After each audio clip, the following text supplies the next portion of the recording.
I am joined by Charlie Griffiths, Ray Hearne, and Richard Henshall from Haken. Yes! That was, I think, in 14 weeks, that was the most underwhelming entrance we've had on any interview on the Heavy Hook Show. But thank you, the three of you. For... Yeah, you're usually like a couple of, like a minor third higher than that. For other people. I tried my highest. I wanted to try like. Yeah, you're clearly not hyped enough for us. Are you kidding? We have been texting Ray for like months trying to sort this out, and this was your earliest availability. So I don't have my number. At what point were your text messages at, though? That's the question. They were before. Anyway. This is going to be hard. That sounded weird. I want to. My first question is going to be for Rich, because Charlie and Ray, I've spoken to you guys a lot in the past, and Rich I haven't. Ray's left the conversation. You hate me. Rich, this has been something. Haken has been your baby for like over a decade. What was the hardest thing for you about breaking a niche scene such as progressive rock?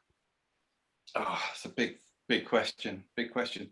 I don't know, really. We didn't really think about it too much in the early days. We were just jamming out in our bedrooms and seeing where it took us, really. But I think one of the hardest things was just finding the right members. Initially, it was just three of us, me, Ross, and our mate Matthew Marshall, who's in Australia now. But we couldn't find the right members, and we went online, just went around keyboard forums, drum forums, and it took like 3 years to find anyone that even listened to prog, let alone could play like an A minor scale. So it was a bit of a mission finding the right members, but eventually we got there.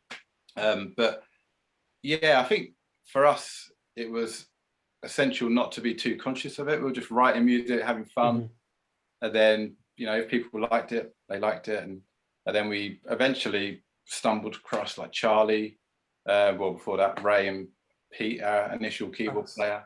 And yeah, it just kind of snowballed from there.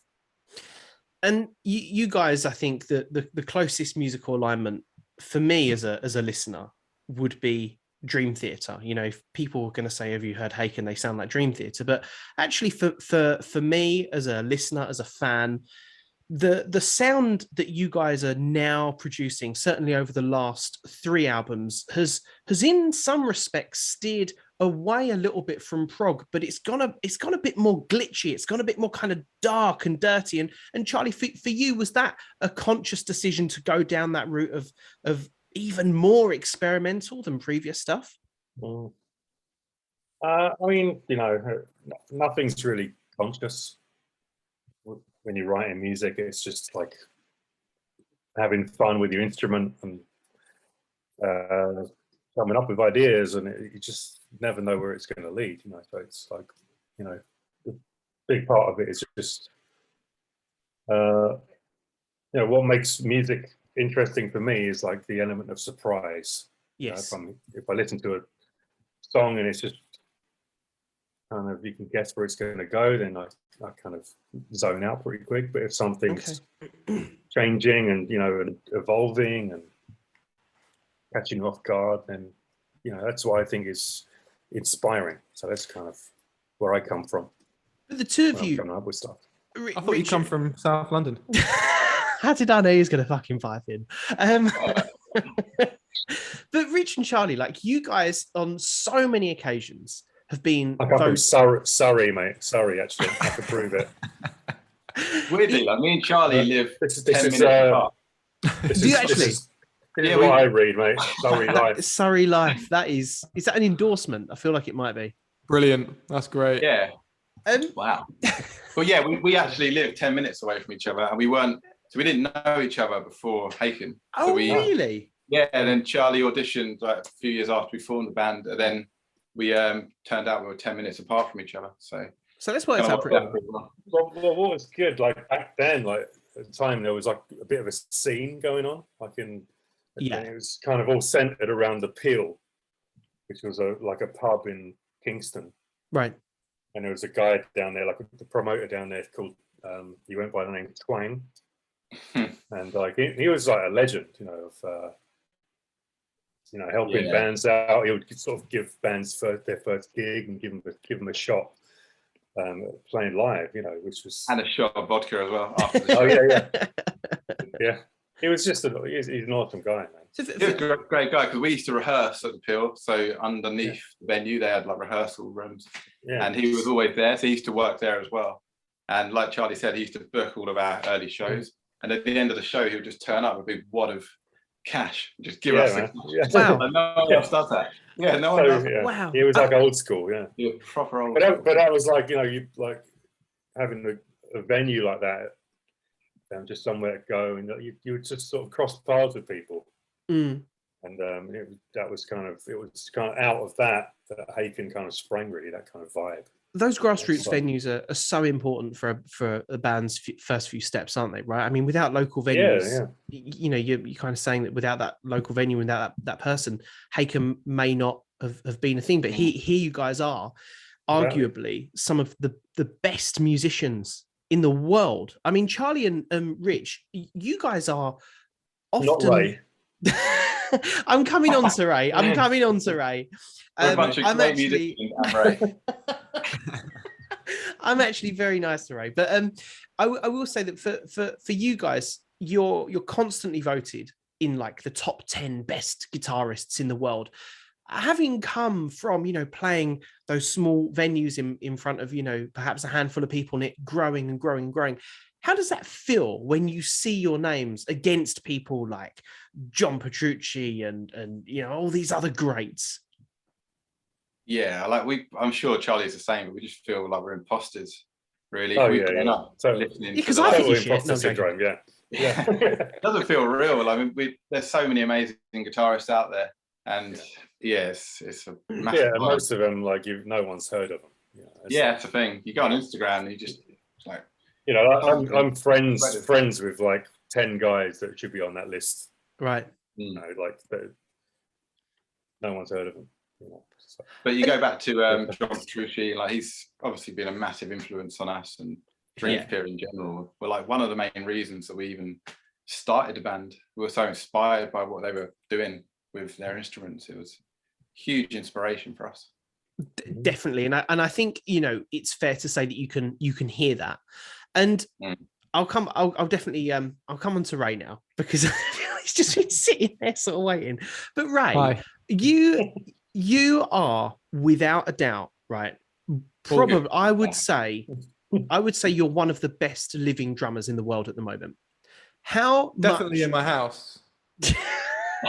Best drummer in my house. I have to sit next to a drum kit so people know he's a drummer. But Ray, for you, right? I mean, and I listen to Haken. I listen to Haken. How do you know he's not dying?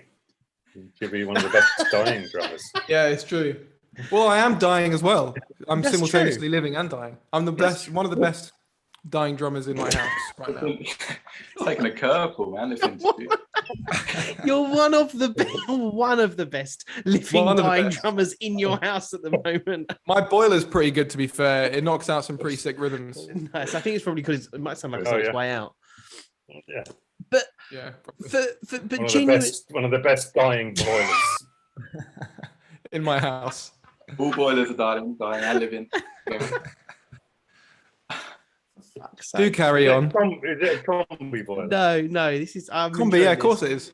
Okay. But Ray, seriously, right? People like we were saying about Charlie and Rich, putting them on pedestals next to the likes of John Petrucci. People, for you, they put you on pedestals next to drummers like Thomas Lang, Simon Phillips, Mike Portnoy. That must feel, despite your very dry wit, that must feel quite unbelievable.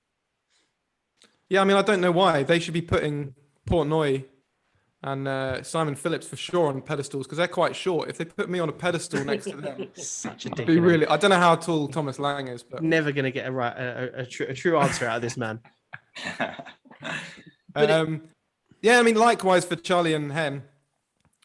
Cool. I just grew up watching those three guys in particular, amongst others.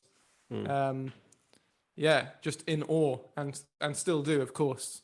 So very similar for me. It's kind of an imposter syndrome thing. I think, why am I on this list when I know countless other guys who should be up there as well? And it's it's amazing to be sort of considered and recognized in that way.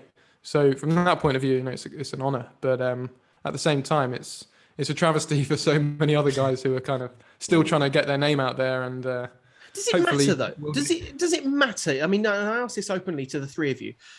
Yes, you can be on these lists, and yes, it must feel amazing. But actually, when it comes down to it, do these things actually matter to you, or is what you're churning out musically just way more important than being on these sorts of lists? I mean, the lists don't matter themselves, but I think a lot of the time it kind of represents whether people are into the band. Sure. So if they're into the band, they're going to be into the guitarist, and they think, oh, my favorite guitar, Haken, I like Haken. So it kind of, usually if it's like a poll, it's good for us to see that people are listening to our music and are into us as a band. So that's the main thing we take from it, really. Yeah, that's definitely true. Yeah, I guess it's also another way for people to discover us, right? Being on lists like that, for people who don't know us and they see our names cropping up, they think, oh, I should check those guys out. And it's all a help, for sure, massive help. I found you guys purely by accident on Spotify on their Discover Weekly section. I was driving back from a stint on Radio 1, and Crystallized came on, and just like those opening like 4 bars came on, and I'd just been playing like ASAP Rocky or something. So I was welcoming to some prog rock. So like ASAP Rocky? What's that? Yeah, ASAP. No, don't even. Anyway, but Crystallized came on. No, wait. ASAP Rocky. I'll send you the link. You're gonna hate it.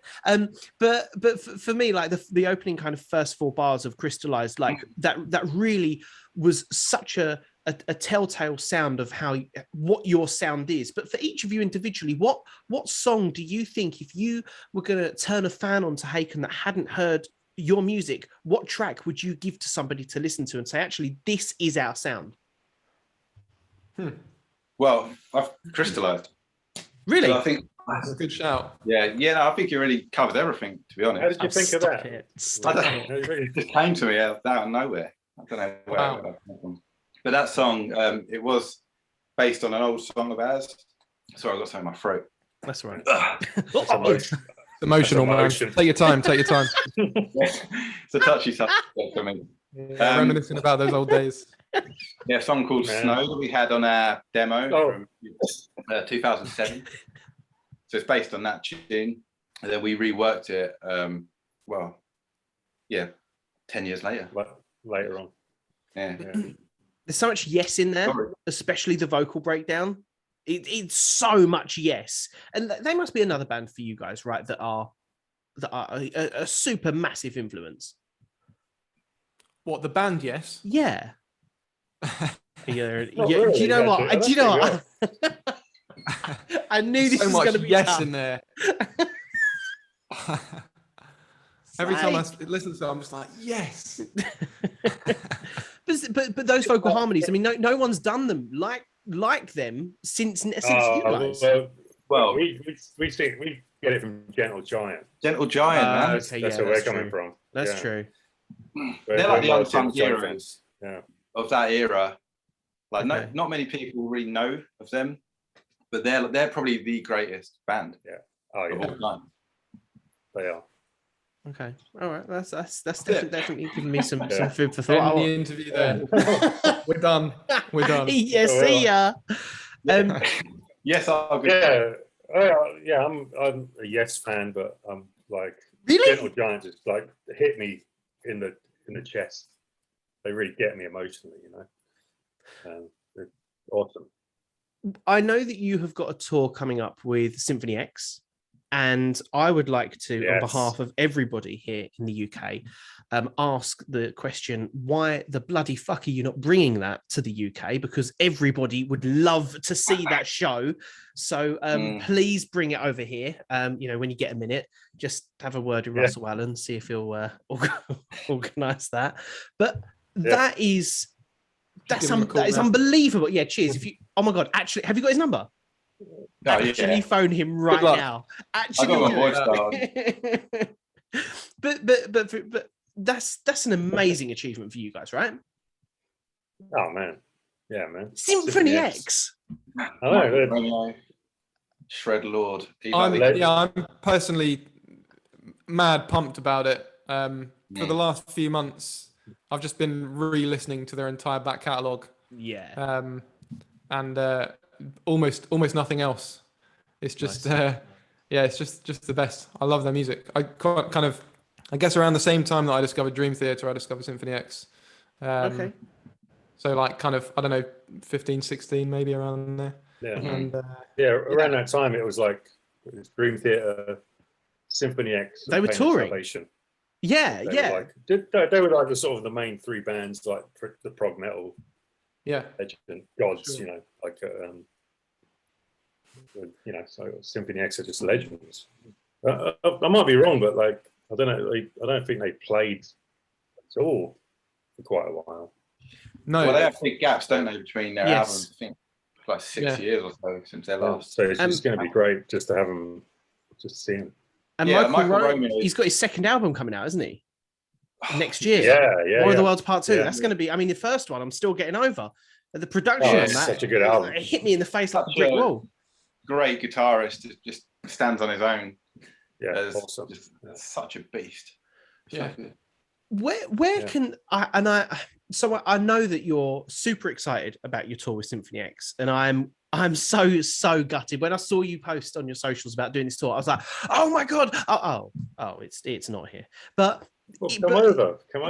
Yeah, I'll just hop on a 9-hour flight. That'll be all right. New York's fairly cheap, isn't it, nowadays? You can get to New York fairly cheap. Or at least pre-COVID, you could. Can you just put me in like a bass drum, drum cover or something, and I'll just sort of sneak in? That could work. Definitely large enough. But to be playing with obviously them is amazing, and Charlie and Rich and actually Ray, because I didn't know this until just a few minutes ago.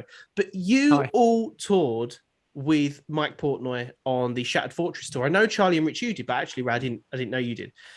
How was that for you? Because you were, my God, filling some big shoes at a time where things were still a bit, I suppose, sensitive in that camp.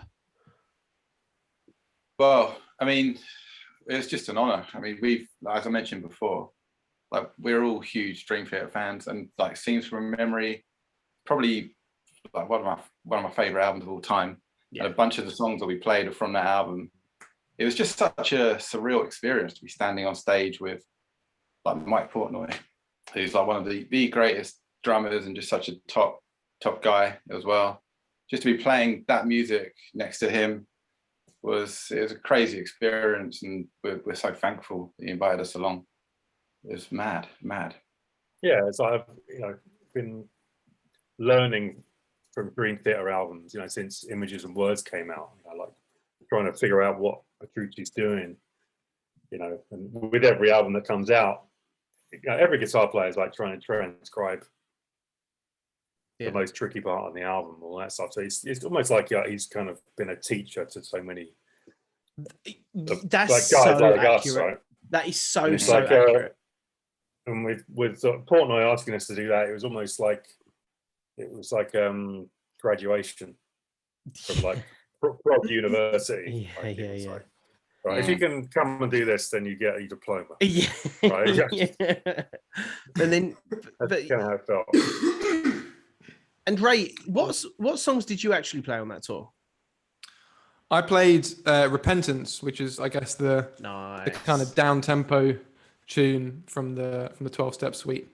Nice. But I only played it on 2 or 3 occasions when Haken just happened to be kind of in the same place. Mm-hmm. So we did a show in Mexico City together. I feel like I was there maybe for the New York show, just because Haken had just finished a tour, and then these guys were playing the Shattered Fortress show, and then the next day we were flying to Australia to carry on the tour. Wow. It was pretty rough. But yeah, it was quite tricky. I can't even compare to what these guys had to go through just to sit down and play one tune, and the most kind of straight ahead basic tune of the entire set. So any mistakes and you look like a fool. You know, fair enough if you screw up playing Dance of Eternity or something, but if you screw up Repentance, go home. So, if anything, the pressure's kind of even just from on a song to song basis. It's almost more pressurizing, but yeah, it was great fun.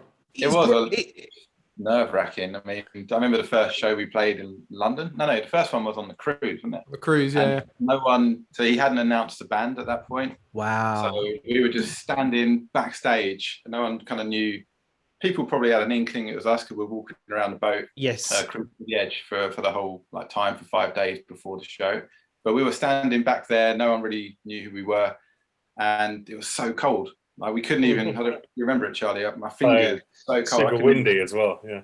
So windy, and then we couldn't hear ourselves in our ears because the sound was all over the place, and could barely feel our fingers. Wow. It was so nerve-wracking, but we kind of got through it. And then the tour just came on the back of that, I guess. And yeah, it was nerve-wracking, but so much fun. That's amazing. Yeah. I wonder how the guys in like Ringo Starr's band, they're all legends at the top of their game. Yeah. Wonder if they get nervous, like when we're gonna play like Octopus's Garden now, and they'll be like, "Oh, don't mess it up." Do you guys still talking about like nerves and very quickly, because I've only got a few more minutes left because I'm really cheap and I've only got the free Zoom. But do you guys get nervous when you have got tracks on your set like that are very complicated, or is the complicated stuff the stuff that you're more comfortable with? Well, I think like after the first couple of shows like of a tour, the first couple you're a bit nervous, like you're gonna remember everything. But then after that, it just seems something to happen in my brain anyway, where it kind of gets locked in. Yeah. Once I've kind of played it in front of a crowd a couple of times. You all look so confident as well. Like when you're just playing that shit, it's just like all of you are just like, yeah, I could probably eat a bacon sandwich at the same time. So fuck all you guys. It's kind of weird. Sometimes it does feel like that. This is like making me hungry. This guy's got so many chops. It's making me hungry. I want to eat lamb. Some nights you have to try really hard, and some nights it's like, this is like unnervingly easy. What's gonna go wrong? There's always I find there's like certain sections in songs that you're kind of building up towards, like, oh no, it's coming. It's coming. It's exciting. It's exciting. Keeps you on your toes. But like Charlie says, you get to a point where you're not even thinking about it anymore, and you're just focusing on performing. But then you just kind of flies by it. The set just happens like that. It's over. Yeah. But there are a few moments that keep you on your toes. It's always cool though. It's just like that's nice when that happens, because then you can just like enjoy playing with your mates. Yes. Yeah. Like it's just like I'm jamming, and like the drums sound really good in my ears, and that's nice. That's nice. Yeah, the harp done. It's just enjoy it. It's true though. It's true. It's cool when it happens. So you can just enjoy it. Not have to really, really think about it. I want to ask all of you individually before I run out of time to tell me what your advice would be for a band listening or a musician listening to this right now that are stuck in a state of limbo because of the pandemic, because they can't gig, they want to grow their numbers on socials. Maybe they are in a prog band, and as we all know, prog is a very niche genre of music to try and break. I mean, you guys have been incredibly successful, but Ray, starting with you, what would your advice be to a musician that would just love to follow in the successful footsteps that you have?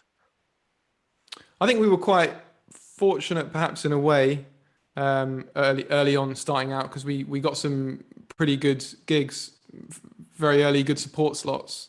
So I definitely recommend just finding out whoever's like touring in your area, whoever's playing in your town, just work as hard as you can to get on that bill. Yes. Because you kind of need to start off locally. You can't just kind of get fans all over the world just like that. You need to sort of grow outwards from one particular spot. So I mean, just working as hard as you can, nagging whoever needs to be nagged, and or just like sneaking in around the back and just getting on the stage. I don't know. Do whatever it takes just to get on a decent bill, where people who don't know you are gonna find out who you are. And Charlie, what would your advice be?